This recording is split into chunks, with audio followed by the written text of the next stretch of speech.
Hi, welcome to Celebrity Fan Fest. Hello. I am Claire Kramer. I'm going to be your host on the main stage this weekend. Are you guys excited for a great weekend? Me too. Who is ready to kick it off? Yeah, please give it up for former WWE superstar Natalie Eva Marie. Come on out, Natalie.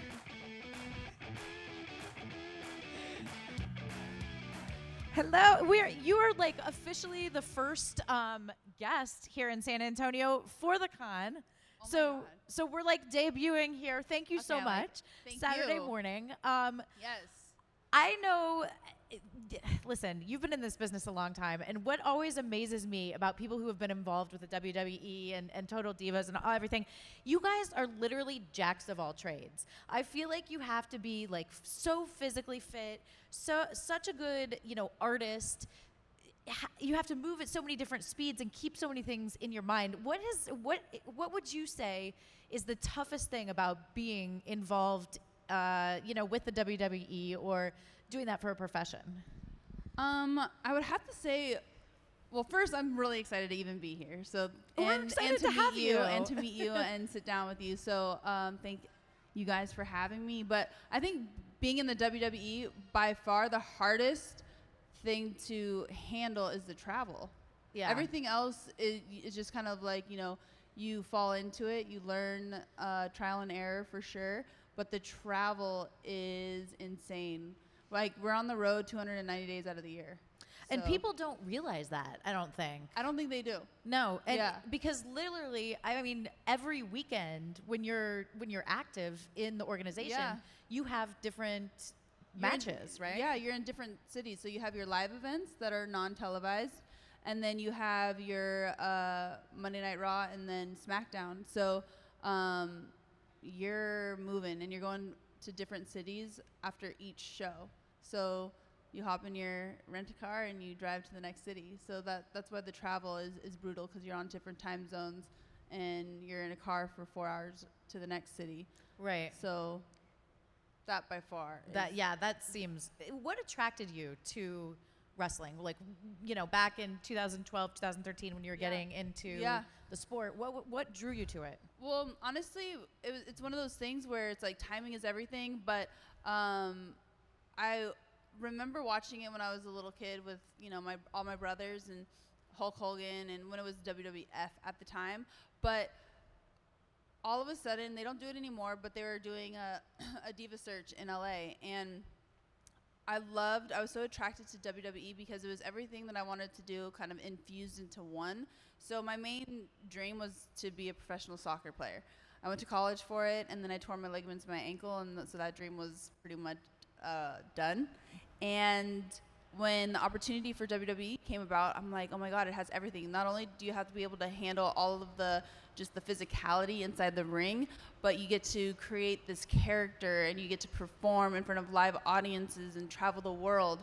So it had everything that I really wanted to do in one spot. So I fell in love with it, and then it kind of happened for me, which was incredible. I feel like, our generation did grow up with the Hulk Hogan's. For sure. But I mean, who doesn't know Hulk Hogan, right? Right? I mean, he's amazing. But there weren't that many female role model wrestlers. So, did you have any particular sort of mentor when you sort of entered the field?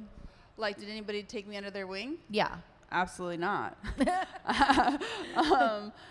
You know what? They really didn't. I really feel that is one thing that I didn't have, was somebody that kind of just helped me out or kind of showed me the ropes per se. But I think a lot of things have definitely changed for sure. Yeah, because you managed, if I'm not mistaken, the Bella Twins, right? So Right. Yeah. Yeah, so you were able to kind of provide that. I love them too. Yeah. They're amazing. Yeah. And what would you say is your biggest takeaway from your years with the WWE? I feel like anybody or any athlete that is a superstar in WWE really prepares you for anything that you want to do outside of WWE, because you're dealing with so much at one time, not only the travel, but you're performing live, and then you have to, you're trying to think of a character or storylines, and you're just constantly put to the test. So I feel like anything that I've done after, like my first time being on my a movie set was like a walk in the park. Because well, that's what I was gonna say. In 2017, you had your debut, Yeah. which was an amazing film, by the way. Thank you. Yeah, it was awesome, and you were great in it. But I'm wondering if that was kind of like a easy transition, like you were saying. It really was. I was like, I remember calling my husband after my first day on set, and I was like, okay, Hollywood has nothing on WWE, because it was just like you're in one spot, one location, everything is right there, and then it's like, okay, you cut, and then you do the same thing again and again and again. In WWE, it's live, so Right. you got one shot, and you better deliver. So I really think now with anything that I do, it just instilled so much work ethic, I guess you can say. I mean, I know that my parents, brought myself and all my brothers with tremendous amount of work ethic, but being in WWE, everybody that is current or past, hands down, their work ethic is just through the roof. Absolutely. I mean, you can see that for all the people who've transitioned into film from the organization. It's just they just know how to get things done. For sure. Yeah. And I love it because you're like a Renaissance woman. You're also an entrepreneur. Yes. You have a couple lines. So tell Yeah. us about those. I do. So I have my NEM fashion, which is majority of sunglasses. We have swimwear and clothing as well. So everybody can go to nemfashionstore.com. And then I also have my fitness program. So that's at natalieevamarie.com, where, I give my workouts. And right now, currently, right before the holidays, my husband and I, because if you guys don't know, Jonathan is extremely fit as well. He's the one that gives me my nutrition and my workout plan. So we're doing a 30-day carb cycling program, which is the way that I eat. So it's like, I feel like in this day and age too, you kind of have, I like to put my hand in everything, Mm-hmm. It's like, don't put me in a box. So I love that. And I think the time is like super powerful for women as well, that we can do multiple things and succeed in whatever avenue that we want to do. I totally agree, and I love the transition that's happened with the WWE specifically. Like we were saying, there used to not be those role models, Right. and now there are, and it's such a great platform to not just expose young girls to For strong sure. women, Yeah. but to build the entrepreneurial spirit. So No, definitely. yeah. We're going to take questions. So if you guys have any questions, there's a couple mics. You may have to walk all the way over to the side, but that's okay. And while they're sort of lining themselves up, in your time in the ring, is there one match that like stands out? Maybe because something went wrong and you had to improvise a certain way, or something like was going super right? Is there anything that... I mean, there's so many. I'm like, girl, with my character, oh my goodness. I have to say, there's probably two moments. One is being able to be a part of WrestleMania Dallas. I mean, that's the biggest show that we have. It's WrestleMania, and performing in front of 110,000 people was just Crazy. Crazy. And then also, I would have to say, match-wise, my storyline with Bailey has been one of my, by far, she's incredible. And she's killing it right now on the main roster.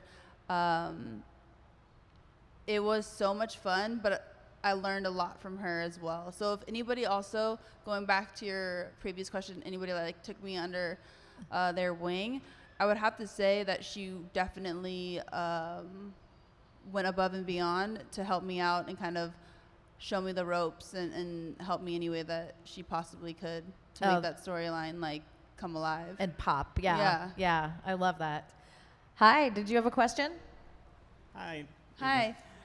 My question is, as far as you had mentioned the transition from WWE and how easily it helped you as far as the film roles. How did it prepare you for reality TV even though you did Divas, I get it, but I'm talking about as far as Celebrity Big Brother, because that's like strategies and all these other things, and it can get pretty intense. So how did that help you? I really feel like in Celebrity Big Brother, I went in probably the most, well, in hindsight, obviously, because it's done with, but I feel like I went in the most prepared because I had worked in WWE as well as Total Divas. And if you're able to bob and weave with all of the personalities that are on the road, because you have to think you're dealing with not only people as themselves, but then also their character too. So it gets all fuzzy. So you're constantly dealing with multiple personalities working in WWE. And then just to be able to handle everything physically is probably the best thing for me. Like, I wish I made it all the way to the finale in Celebrity Big Brother, but I have to say, hands down, being in WWE, probably anybody from WWE to go into Celebrity Big Brother, I would assume would do really well, just because you're constantly used to being under kind of pressure, I would have to say. Thank you. Yeah, when you were approached to do Celebrity Big Brother, you know, what were your initial thoughts? Because it's such kind of a weird concept, you know? No, for Even sure. though it's been around forever. For sure. I know, it really has. I which is know, but I love it. incredible. At first, I was like, I don't know. And then my husband was like, what do you mean you don't know? Are you kidding me? You're going to love this. So then I'm like, but are there really cameras like watching you all the time? Obviously, yes. But it's definitely like just a weird experience because we didn't even get to see sunlight. So like in the normal version, it's longer. It's extended. It's 99 days. Okay. And this one is a bit accelerated, so you don't get the yard. Okay. Which means no sunlight. So you're literally confined to In the house. In the house, Oh which my- was insane. But So when people wanted to get away from the cameras, what did they do? There's nothing you can do, really. there The isn't. bathroom? That's or- the only spot. The only spot that you can go and have like a kumbaya moment was in the restroom. I'm trying to think anywhere else.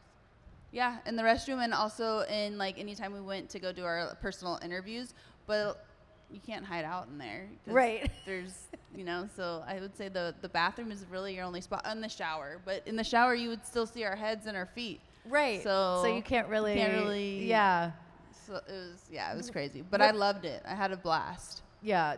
When you mentioned like people having themselves and then their personalities, was that a common strategy, do you think, or did you begin to break down as the show progressed and act more as themselves? I really think that at the very beginning, I feel, you know, as with everybody, you want to put your best foot forward, but then reality sets in, you know.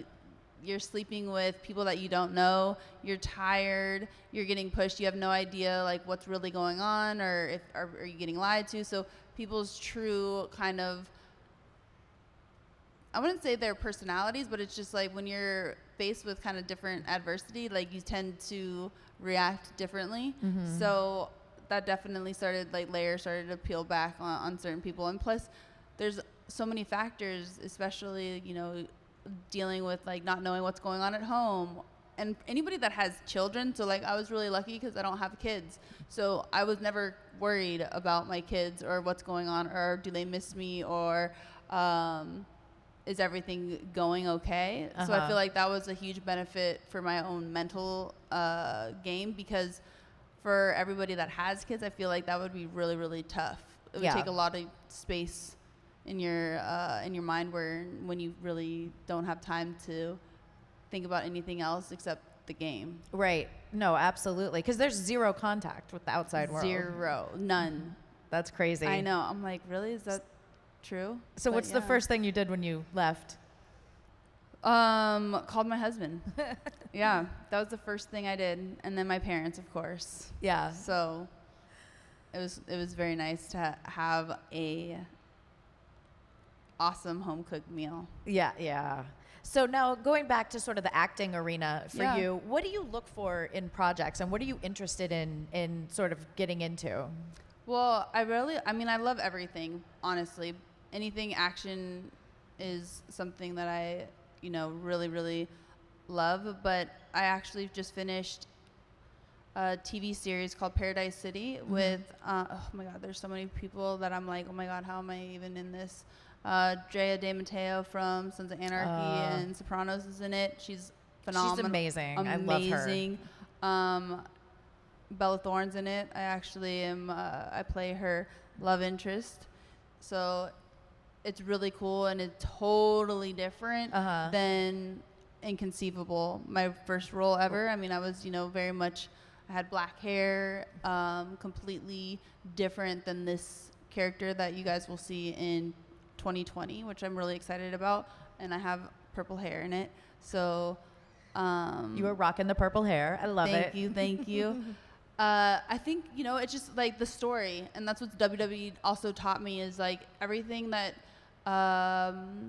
it's really important to have, a beginning, middle, and end, and have it mean something, so that the audience can connect with it and relate to it. So if anything, that's, what I look for when I'm reading scripts and things like that. And that's why I really fell in love with this project, because I think you guys are going to like really love it. It sounds like an amazing, I love Drea, so it's like amazing cast. Yeah, it's incredible. I'm really excited for it. I just did some ADR for it a week and a half ago, so I got to see little bits and pieces of it. So it feels like it's becoming more real. Okay, Yeah. awesome. Well, you mentioned that you and your husband had a nutrition and workout program online available. What is it what is your sort of a day in the life of Natalie Eva Marie? What do you do physically, and what does your sort of nutrition look like? So, you know what, for me, I love to work out. I love to work out just because obviously I want to stay physically fit and be ready to perform, but it also just makes me feel better mentally. Like Jonathan, bless his heart, he knows if I haven't gotten a workout in, because he's like, God, you're a little, release some of that craziness, please. And so it just helps my whole, like my mood, my mental state. But it's one of those things where I think, especially being in the WWE, it was the number one question was like, what's your workout routine and what do you eat? So my favorite workout is anything that's HIIT training, just because I feel like you get the best bang for your buck, I guess you can say. Everyone's busy, so I like to get in there and get after it. So, get my heart rate jacked and then bring it down. Right. Spike it, bring it down. So you're basically sweating bullets immediately, or at least I am. Anybody that follows me on Instagram, you guys already know. And then diet-wise, it's really one of those, obviously, I do like to cheat.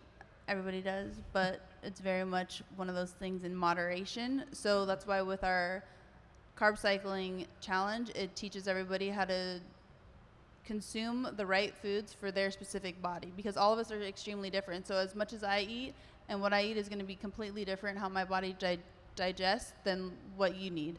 So that's kind of like what we're teaching everybody when they do sign up, and then give my daily workout. So I call them NEMWODs, workout of the day. Okay. Which are on my site at natalievamarie.com. And you're getting after it exactly what I do on a daily basis. So make it pretty simple for everybody. I'm totally going to go on and do it. You look amazing. Thank you. And I feel like, it's good to mix things up. So it is, for sure. Yeah. And that's why, like, it was really important to also incorporate workouts for people that they don't have a gym membership. So we have when you sign up for the 30-day carb cycling challenge, you also get my Bikini Body ebook, which is all body weight movement. So for everybody that doesn't have access to a gym, we have you covered. You could That's do amazing. Yeah, you could because I was on the road so much that sometimes a hotel gym only had a treadmill or something like that, So I had to start getting creative, or not me, Jonathan did. So all of the workouts are body weight, so that way you can do them anywhere, in your bedroom, in the backyard, in a hotel room, wherever you are, there's now absolutely no excuse. I love that. I'm serious. I'm going to totally do it. So last thing as we wrap things up, obviously everybody here is passionate about you and WWE and your work. What do you geek out about? What do you love? Like, what are some of like, you know, the behind the curtain things that Natalie does? I'm like one of my favorite things is being at stuff like this, getting able to like actually meet people that either I see leaving me comments or giving me tweets or sending me DMs or doing my workouts or wearing my sunglasses. This is my with everything. This is my favorite part of being not only in the WWE but everything else, because without getting to meet every single person, then I don't get to sit on this couch and talk to you. You know, Absolutely. So I think that by far is my favorite. I think that it's really important. You know, a lot of people think that celebrities come to these Comic Cons and they just, you know, do whatever and are kind of isolated, but there's so much interaction. Oh, for sure. Yeah. And don't get me wrong, I'm sure there are some that just come and then, you know, head Right. out. But to each your own, and I think it's really important, like, at these types of things to just really engage and meet everybody and have that experience, because it's so important. Absolutely. Well, you're amazing. I've really enjoyed this. Did you Thank guys have a you. good time this hour? Thank you. And you're Thanks, gonna guys. be you're it's funny because you're opening the show on the main stage and tomorrow you're closing with the Am last. I? Yes. Oh, I like that. So we're I like like that. the bookends of the whole thing. Hey, the beginning and the end. The beginning That and the works. end. One more big round of applause, please, for Natalie Eva Marie. Thank you, guys.